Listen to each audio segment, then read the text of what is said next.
ស្ដាប់ឲ្យច្បាស់ខ្ញុំបាទជាវ័យខ្ញុំបាទជាវ័យពីចំណុចសូន្យយើងនៅទីនេះកើតមកគ្មានអ្វីដែលមានចិត្តធំជាងភ្នំបែកញើហូរស្រក់លើផ្លូវដែលរដឹកបដប់ដៃប្រឡាក់ដីតែចិត្តស្អាតដូចទឹកថ្លាមិនចេះរុញរាមិនដែលខ្លាចការងារកម្លាំងបាយដូរយកលុយកម្លាំងចិត្តដូរយកជ័យទោះមេឃក្តៅខ្លាំងក៏ត្រូវពុះពៀមិនដែលរងា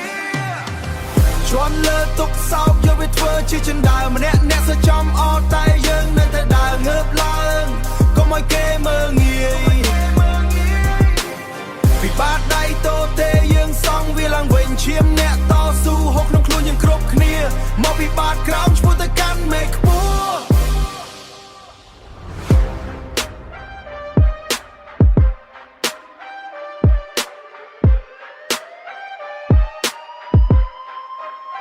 ពាក្យសម្ដីអាក្រក់គ្រាន់តែជាសំរាមគេចង់ឲ្យយើងដួលតែយើងរឹងដូចថ្មធ្វើការទាំងយប់ទាំងថ្ងៃមិនដែលគិតសម្រាង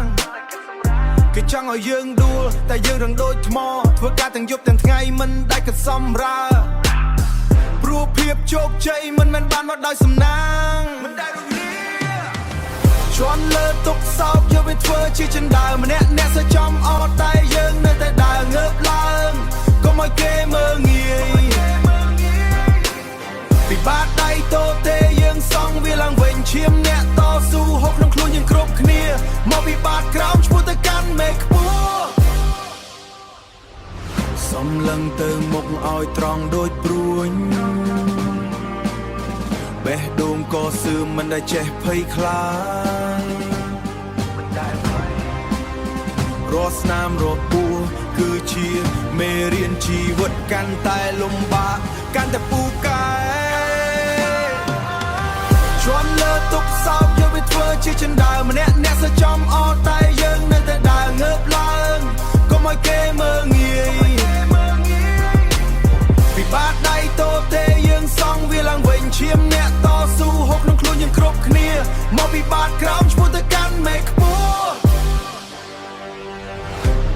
កុំចោះចាញ់